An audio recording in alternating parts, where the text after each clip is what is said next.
Great, thank you so much. And I just really want to open up what has happened in the Veterans Health Administration. If you look back about 5-6 months ago, I was always someone who believed and was involved in e-consults and virtual care, always looked and worked on how, with Dr. Heyworth in the Office of Telehealth, on how to use telehealth as a modality for high quality care delivery. And we had a lot of conversation around how to continue to move things forward. About mid-March, this really was transformational in what we needed to do to take care of patients.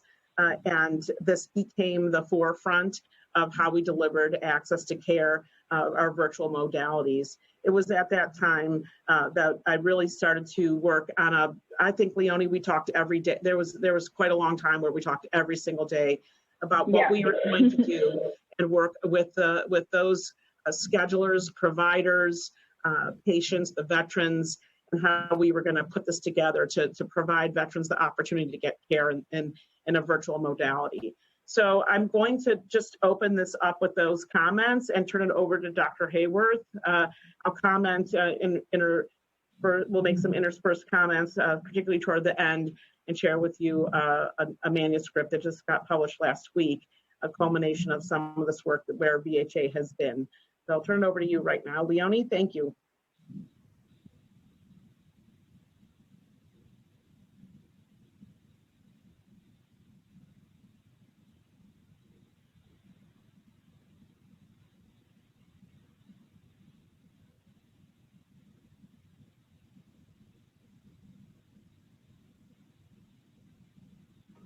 Leona, you need to unmute.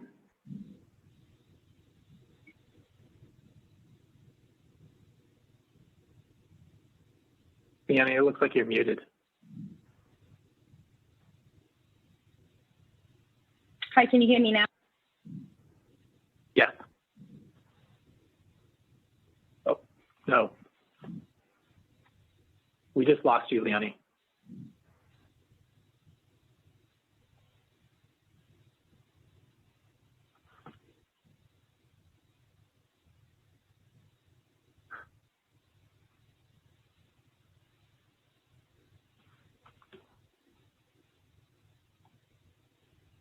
Sound check. Good. Excellent. If we could just advance to the next slide and talk a little bit about what's happening in virtual care at VA. And as Dr. Kirsh points out, what has been a particularly active several months for us at VA when it comes to the use of virtual care during the pandemic. Next slide. In thinking about how telehealth is a priority at VA, we consider that telehealth can bring care to the veterans, so it can increase accessibility. If I'm a veteran living 2 hours from the nearest VA, I can instead choose to use telehealth into the home to bring care to me. Telehealth can enhance capacity, so we can think about hiring in certain areas being easier than others and delivering that care by telehealth to areas of greater demand where hiring is more challenging. Quality, I can hire a super subspecialist in a particular area in an urban academic center and have that care delivered by telehealth to a very small regional area without potentially that expertise. And the last priority is that we need to make sure that this experience, both on the provider end and on the patient end, is a simply delightful experience. If that's not the case, we don't anticipate that teams or the veterans will come back for more. Next slide.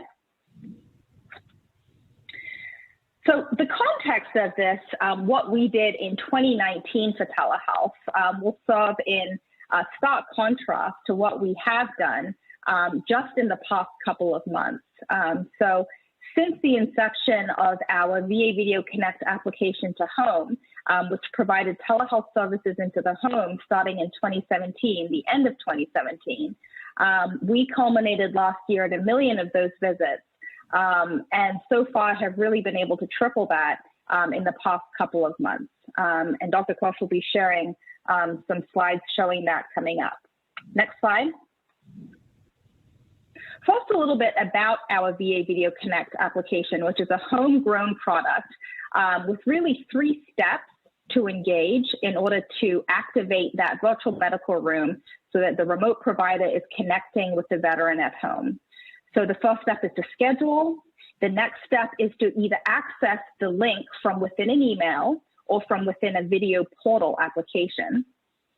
And then once in the virtual medical room, there are a number of features that allow screen sharing, that allow access to an emergency number for the veteran's geographic region, that also include a chat box for enhanced communication.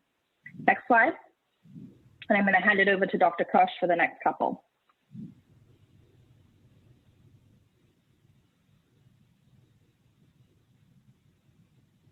As I opened with that, this really has become, virtual care has really become the way that we're managing our access during the current pandemic. We started looking at the next slide. Where are we going? And every day we started tracking, and I was presenting to the executive leadership where we were going with our face-to-face appointments, and we began to see a significant rise in telephone care, secure messaging, e-consults, and video, VA Video Connect, which really is a video to home product for us to reach into the homes of veterans. And we know that we need to continue to focus on this. Primary care and mental health had really been pretty well versed in using video to home, and mental health has been established as effective in both the VA and non-VA clinical scenarios. But we really had some room to grow in specialty care. Next slide.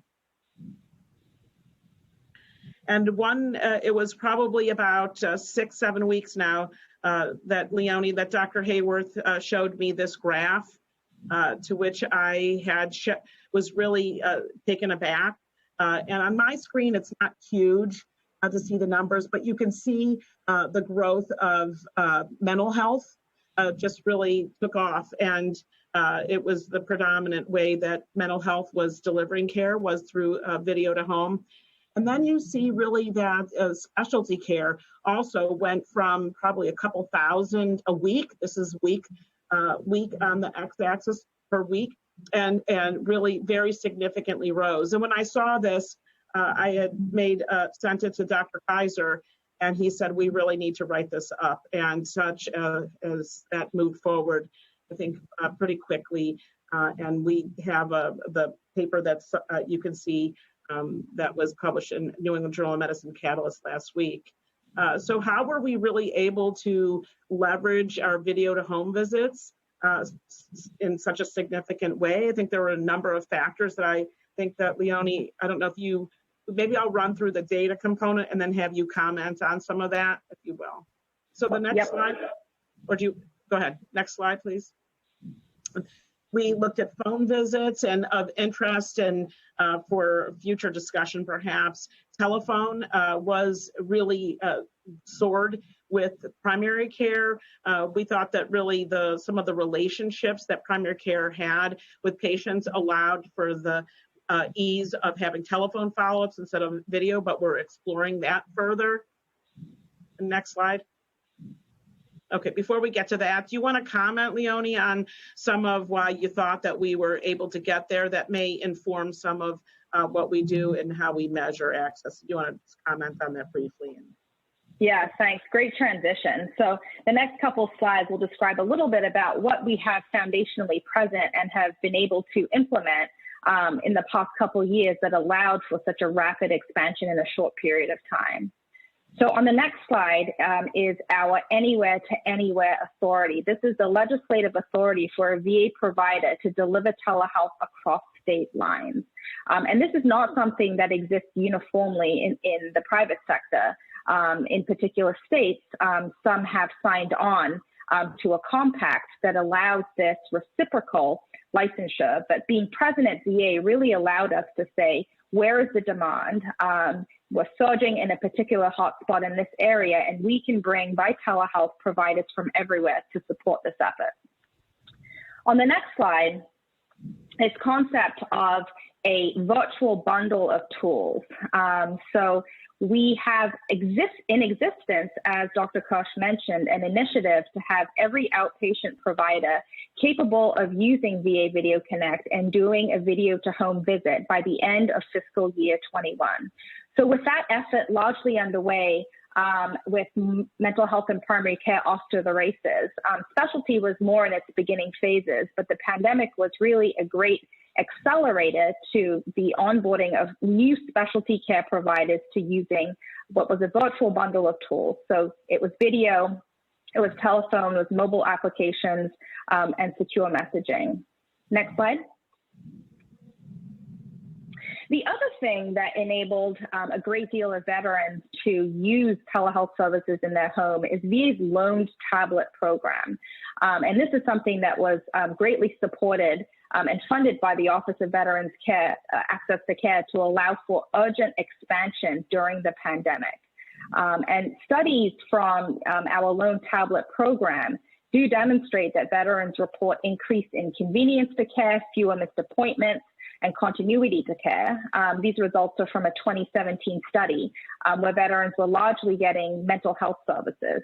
So it'll be interesting to see, as the diversity of specialties now participating in video to home, what outcomes are associated with those services.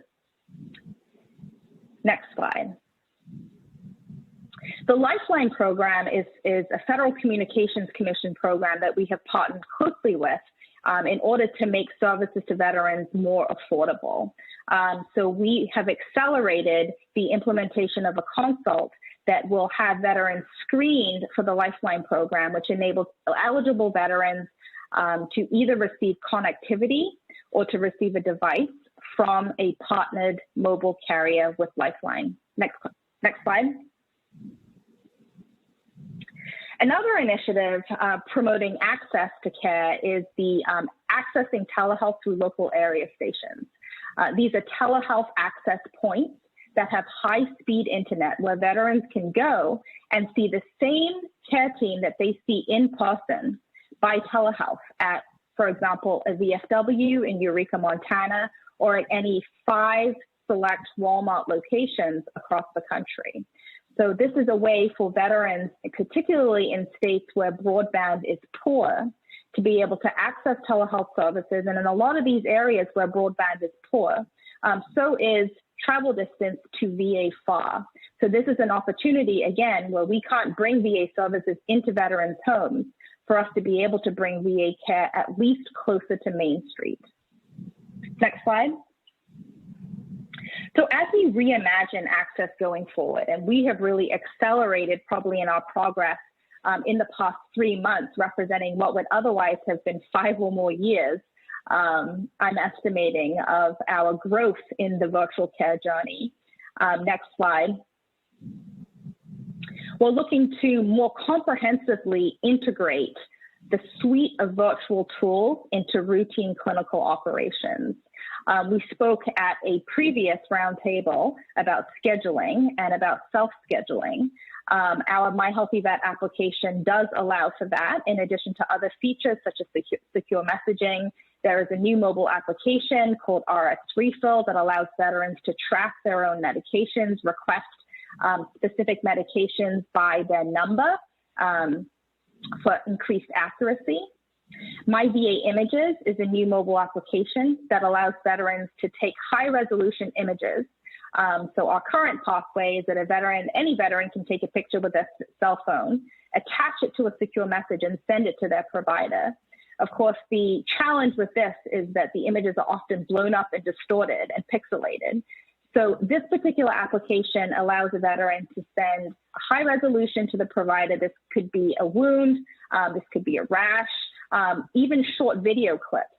So a veteran who's had a knee replacement can send a short video clip to the orthopedic surgeon to show how his or her gait is doing post-operatively.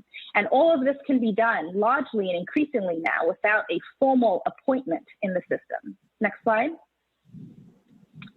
And how do we imagine this will grow over time? The possibility now increasingly of a comprehensive remote physical exam is something that's very real. So we do have a bundle of peripheral devices such as a digital stethoscope, a weight scale, a pulse oximeter that we can ship out with our lone tablets for that comprehensive physical exam. And this will become increasingly common to the point where in the future, providers may expect to go into the medical record and have a series of images, have a series of short videos that tell the story of the veteran's functionality, you can see in the image on the right, as opposed to a brief written statement, which if it's written by an ophthalmologist, I certainly don't understand what they're writing. So much more objective in the way we're capturing our data and meaningful and targeted for information that is needed when retrieved by a different provider. Next slide. So how do we move forward? Susan and I talk a lot and are very committed to this concept of making sure that we measure and evaluate our progress. We want to make sure that the steps we take forward are in line with veterans' preferences and the preferences of frontline care teams and are aligned with positive outcomes, and that we recognize where the harms are in these new modalities of care as they grow rapidly. If we don't focus on the veteran, we don't know what they'll want, when they want it, and how they want it. It is critical that we do that in order to provide the best service for this to continue to grow. And I started out by saying we have to make telehealth delightful for our frontline care teams in order for this to be an encounter of choice. Simplicity, aligning scheduling are critical in that area. And Dr. Kirsh knows all about innovating and iterating by pilots and measuring those pilots and expanding. So Dr. Kirsh, let me ask you to comment and close out our session here. Absolutely. So about probably 7 or 8 weeks ago, we saw this change to virtual care, and we had a 2-day meeting with about 100 folks from the field and central office that Leonie and I and some others led to really, what do we need to do to move specialty care forward? We're looking at and seeing expansion in areas such as physical therapy and audiology. We're learning from that. We're recognizing that, as Dr. Heyworth just pointed out, that schedulers, we need to really engage schedulers who are really talking to patients about different care modalities, have scripts and have trainings for them to have them feel comfortable, making it easy and delightful, as Dr. Heyworth points out, looking at ways to engage the providers and have them consider doing this work, and in particular in specialty care areas, starting with cardiology, pulmonary, GI, and oncology, really trying to move those forward really quickly, and then really having this bundled together to continue to really, look at opportunities for innovation and leverage that collaboration between those of us that are in central office leadership positions and what they're doing out there in the field, looking at how to use peripherals and so on. So we're really trying to press the limit here. I think that will kind of end there. We're still evolving. We want to continue to maintain the gains that we have realized in the last few months. And I think that's what we've got. Thanks, Dr. Heyworth.